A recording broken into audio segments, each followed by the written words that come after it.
civil.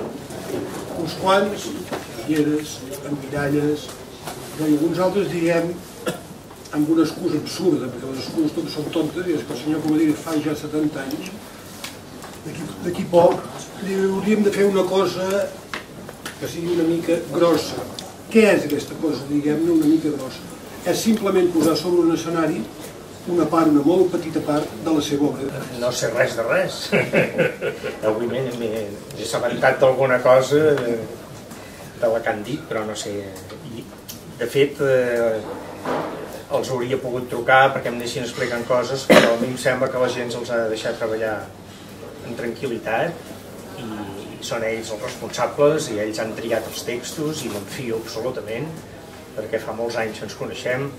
Tots dos han dirigit obres meves i per tant doncs els hi tinc tota la confiança i sé que i com que els agrada divertir-se també i a mi també, doncs espero que tot plegat serà prou divertit. Aquests poemes han estat triats una mica atenent a la biografia, és a dir, als anys en què van ser escrits o a què poden ser atribuïts o com pot jugar un poema amb un altre dialècticament dintre de la selecció.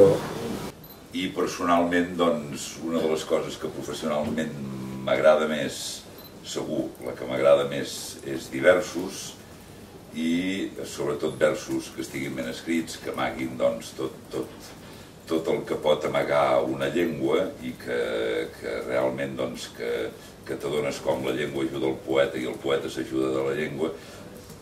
I en aquest cas doncs dir-vos que el dia que em van dir aquests dos companys per ser amb tot aquest grup d'actors que diran versos d'en Narcís, doncs trobo que és una sort impagable i que el dia 2 m'agradaria, doncs, o penso que serà una festa on ens ho passarem molt bé, gràcies a en Narcís i a tota la gent que vindrà i a tots els que hi serem.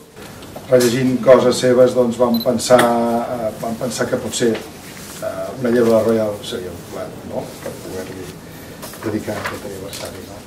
Què és una llebre Royal? És un plat d'aquests que nosaltres en diguem de la cuina acadèmica, de la cuina culta, de la cuina francesa, que nosaltres n'hem reproduït algunes receptes, algunes fórmules, però que aquesta l'hem fet especialment pensant en ell i pensant també en els vins de la Borgonya que li agraden i fent doncs que aquesta llebre que agafa el folclor la puguem amanir i la puguem cuinar amb un bon vi de la Borgonya i puguem a més afegir-hi una petita remolatxa feta amb sucre bufat, que és una tècnica certament curiosa, potser sí renaixentista una miqueta, té alguna d'orfebreria una miqueta, que entenem doncs, que entronca una miqueta amb aquesta vessant cultural que porta Narcís, no? I que per tant tot plegat configura una miqueta aquesta aportació que fem des de casa, des del celler, a l'estimat.